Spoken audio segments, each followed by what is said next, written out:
Hey, welcome back. It's the Painted Peach. My name is Mary, and if you're not a subscriber, I'd love it if you would.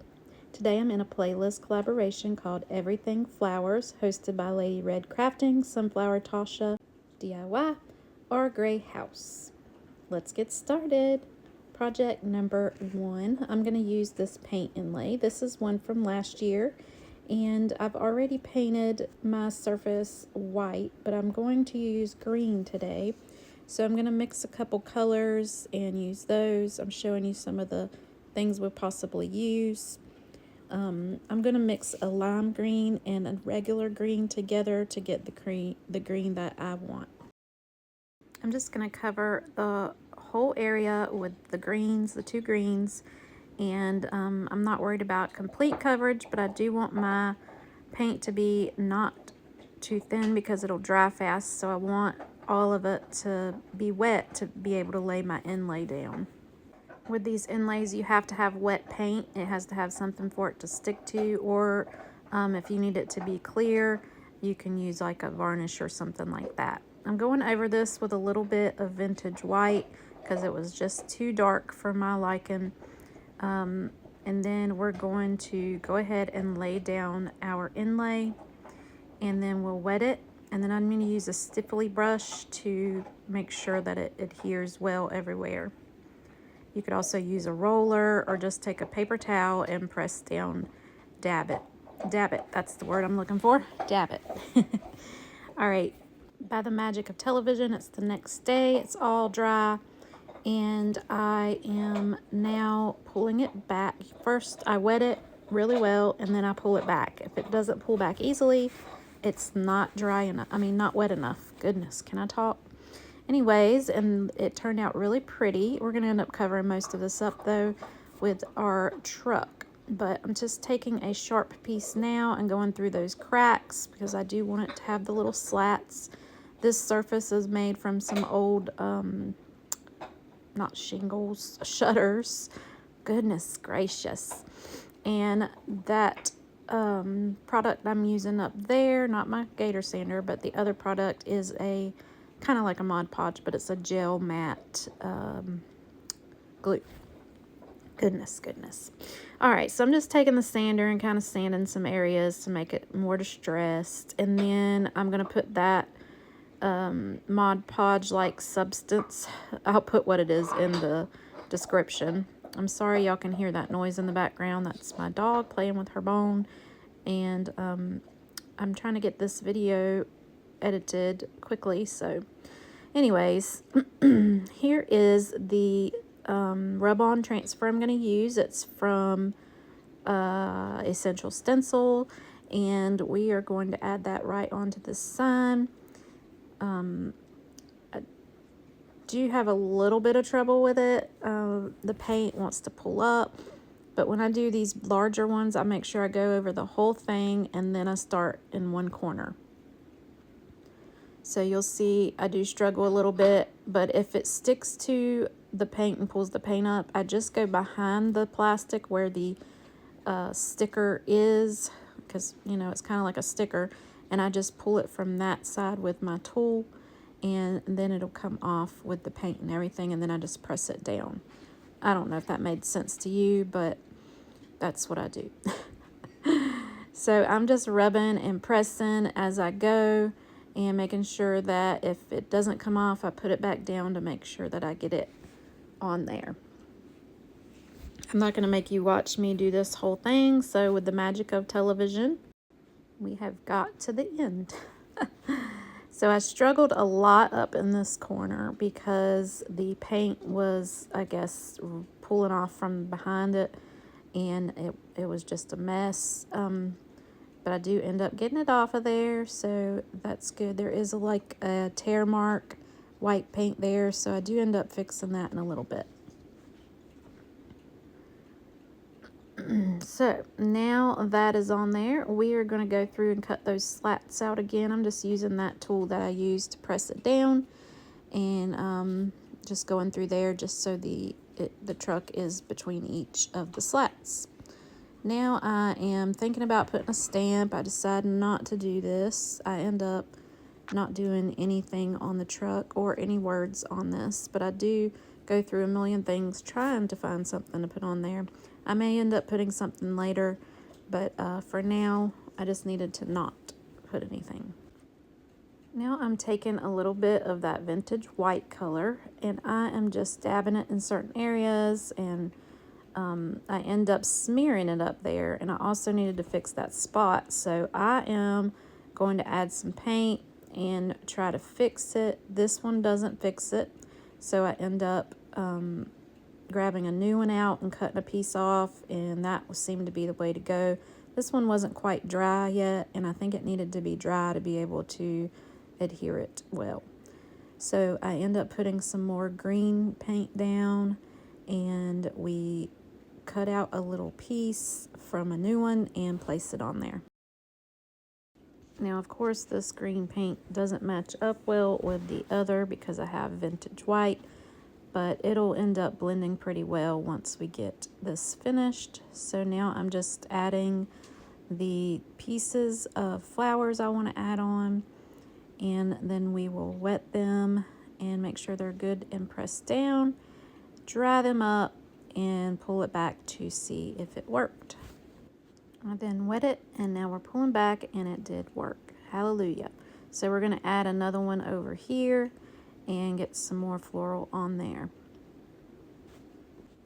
Now I'm just taking my sander and going over where the green is darker, and then I just take my brush and blend it, and now you can't even tell.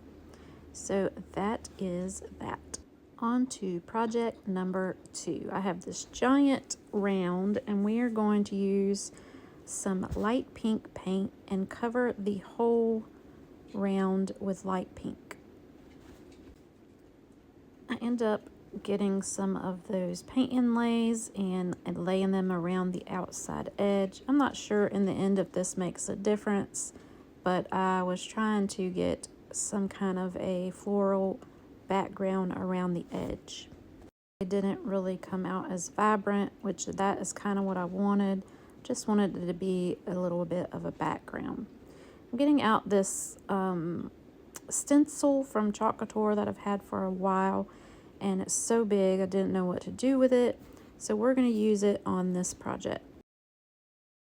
Now I end up doing this multiple times because my words kept running. I am using paint, and I should have been using paste, but it is what it is. And then I do end up not liking it, and I end up painting the ribbon white inside and then going back over it again. Right now I'm just doing a mixture of that blue and that pink, and rubbing it all over to get the flower design on there. So here you see all the florals and the words, and at the bottom down there you can tell that we have some mistakes going on. I should have just left it, but I kept messing with it, of course. So here it is. I painted back over it with pink. I'm going back over it again with the words that go there. I'm using the same paint again, and we get the words. Well, they turned out okay this time, but I feel like the ribbon should have started off with a different color, so I do end up redoing it again. But before I decide to do that, I just start going around the edges with some of that Distress Oxide and the pink. I end up thinking that's not enough, so I go around it with the navy blue color just to draw the eye in and give it some sort of framing around it. And then this is where I go around the ribbon with a black Sharpie Creative marker, and I'm not liking that either. So yeah, I'd go through a lot of changes with this, but this, I'm leaving all this in here just to show you that, you know, your projects don't have to look right at the very beginning. You can change them up. Paint is just something you can paint over, and you can just keep trying until you get it the way you want. Now, to me, looking at the screen right here, this looks fine. So I don't know why I thought it didn't, but I thought that the ribbon needed to be white, so that's what we're gonna do. So here it is, painted white, and I also went into the flowers and added some different colors. And now I'm placing it back on so that we can go back over the whole thing again in some navy blue. Now, as you can tell, I have not washed my transfer or stencil in between all of this. So you can keep using your stencil. You just don't want that paint to dry up in there and not wash it in between.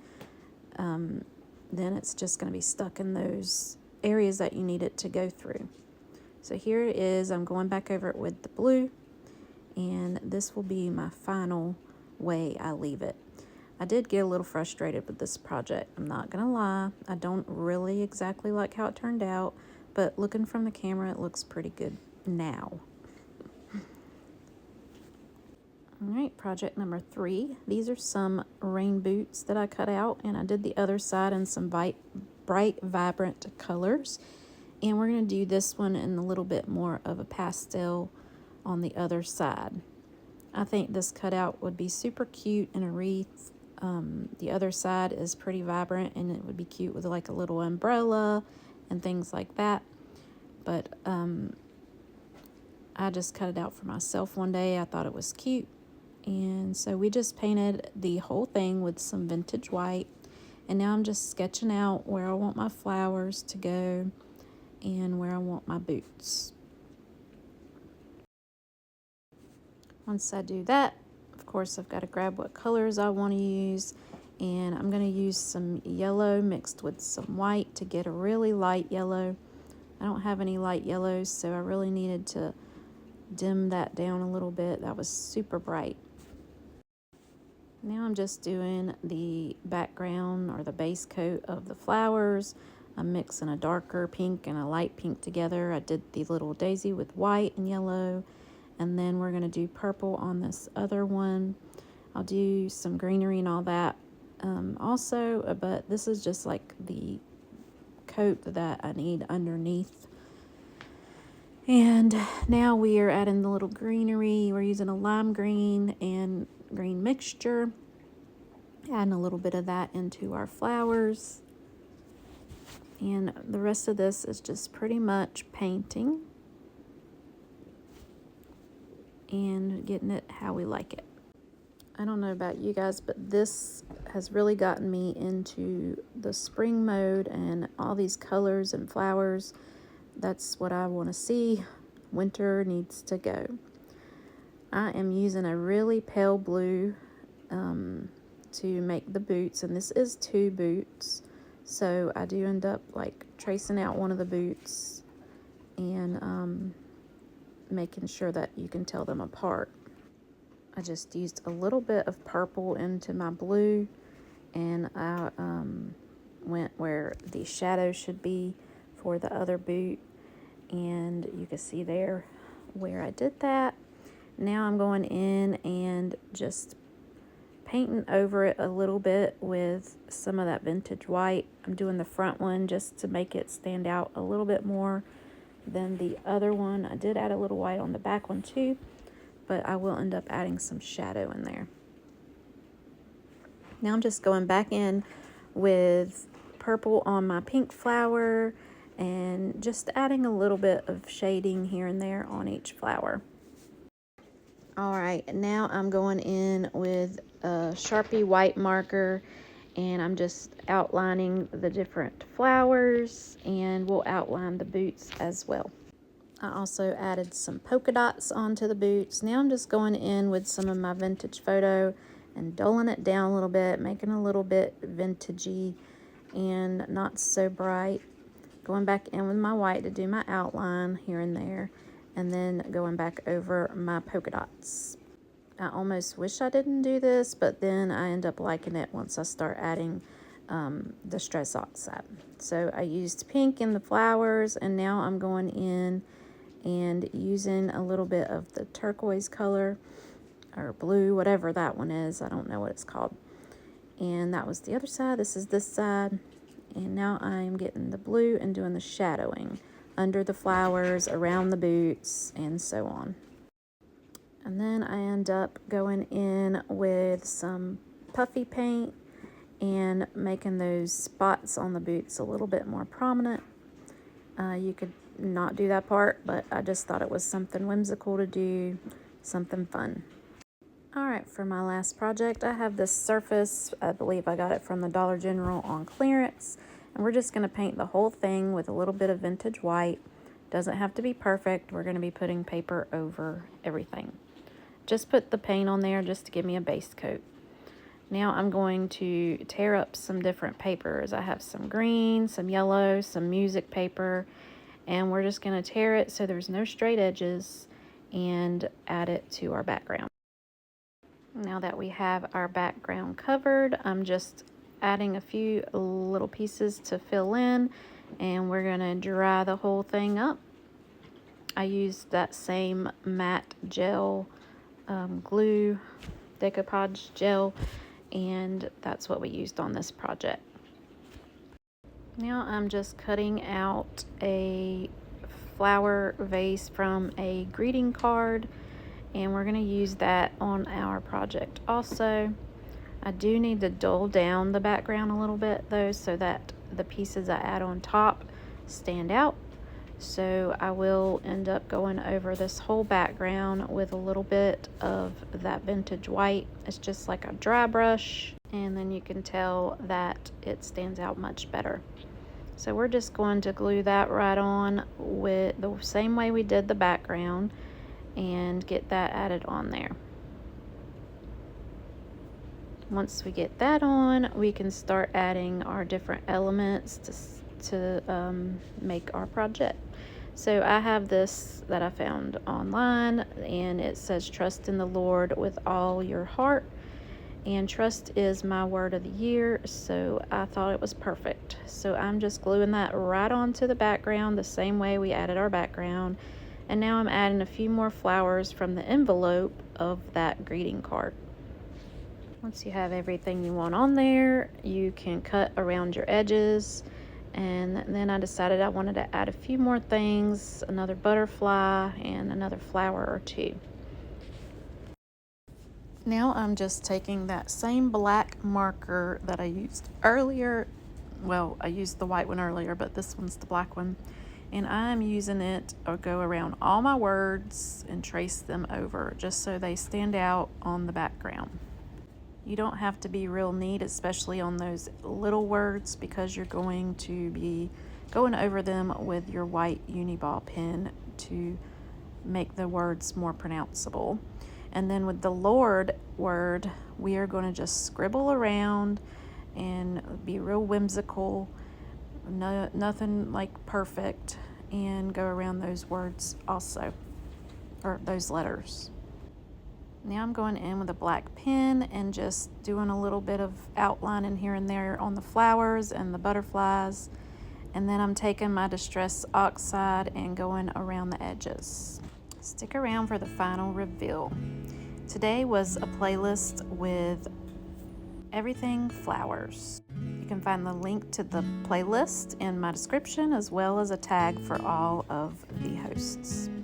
Here is the finished truck sign. And here is our round. I do like it now more than I did in the beginning. It's very vibrant colors, very pretty. And here is our rain boot. I just love the pastel colors on it. I like the other side too, but this side is really pretty. And here is our mixed media sign using the Dollar General surface. And I love how this turned out, and I hope that you enjoyed this. If you did, be sure to give me a thumbs up, subscribe to my channel, come back another day, and go watch that playlist. Leave me a comment and let me know which project was your favorite, and I'll see you next time. Until then, stay peachy.